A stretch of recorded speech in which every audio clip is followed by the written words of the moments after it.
In today's video, I'm going to teach you how to pull data from another sheet based on criteria in Google Sheets. This process is incredibly useful when you want to consolidate information from different sheets, ensuring that your data analysis or presentation remains efficient and organized. So, let's dive right in and simplify this task for you. First, you'll want to open Google Sheets.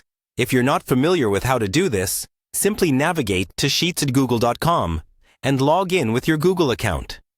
Once you're in, open the spreadsheet where you'd like to perform this operation. Assuming you've got that ready, the next step involves your data's organization. Make sure the data you want to pull is neatly placed in Sheet 1. This is where all your source data should be. Take a moment to ensure that your data set is complete and well formatted. This will help avoid any issues later on. Now, shift your focus to Sheet 2, where you want the data to appear. Click on Sheet 2 and then select a cell where you'd like the pulled data to begin displaying. This could be anywhere in the sheet, but make sure there's enough space below it to accommodate the incoming data. The heart of this process is the use of a filter formula. In the selected cell in Sheet 2, you'll want to type the following: each filter, followed by the range of data from Sheet 1.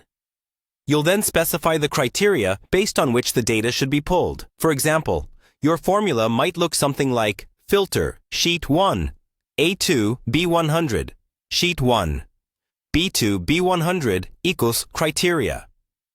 This formula examines the range of cells from A2 to B100 in Sheet 1 and only pulls those rows that match your given criteria in column B into Sheet 2. Once you've confidently entered the formula, press Enter. You should see the data from Sheet 1 that meets your criteria populate in Sheet 2 almost instantly. If everything looks good, then great. You're all set.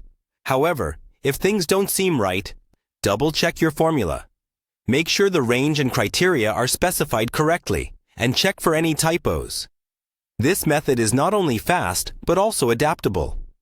You can adjust the range and criteria to suit your needs, making it a powerful tool for keeping your data organized and dynamic. With this technique, not only do you save time, but you also streamline your workflow, ensuring your data is always at your fingertips and up to date. Practice using this method in various scenarios to fully harness its potential, and very soon, you'll find this part of your repertoire of essential Google Sheets skills.